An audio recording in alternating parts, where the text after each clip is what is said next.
सतयुग में इंद्रसेन नाम के एक प्रतापी राजा रहते थे। वे भगवान विष्णु के परम भक्त थे। महिष्मती राज्य का राजा होने के कारण उनके पास किसी भी चीज की कमी नहीं थी। कहते हैं कि एक दिन उनके राज्य में नारद मुनि आए।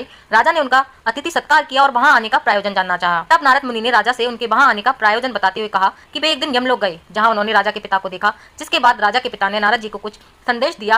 राजा के पिता ने बताया कि किसी कारणवश एकादशी के व्रत में उनसे कोई बाधा उत्पन्न हो गई थी, जिसकी वजह से उन्हें यमलोक में यमराज के पास ही समय व्यतीत करना पड़ रहा है। नारद जी ने राजा से उनके पिता का संदेश बताते हुए कहा कि अगर आपसे संभव हो सके तो वे अपने पिता के लिए इंद्र एकादशी का व्रत करें, जिसके परिणाम स्वरूप उनके पिता यमलोक से मुक्ति पाकर स्वर्गलोक में स्थान पा सकेंगे। राजा इंद्रसेन ने अपने पिता का संदेश सुनकर विधि विधान से इंद्र एकादशी का व्रत और पूजन किया और साथ ही अंत में इंद्र एकादशी व्रत कथा का पाठ भी किया। नारद जी के बताई हुई विधि के अनुसार उन्होंने इंद्र एकादशी के व्रत के दिन स्नान इत्यादि से निवृत्त होकर शालिग्राम भगवान के समक्ष अपने पितरों का श्राद्ध किया। उसके बाद ब्राह्मणों को आदर पूर्वक भोजन करवाया, फिर उन्हें दक्षिणा देकर श्रद्धा पूर्वक विदा किया। इसके बाद बचे हुए भोजन को गाय को खिलाया। इसके बाद धूप दीप से भगवान विष्णु की पूजा की। इसके बाद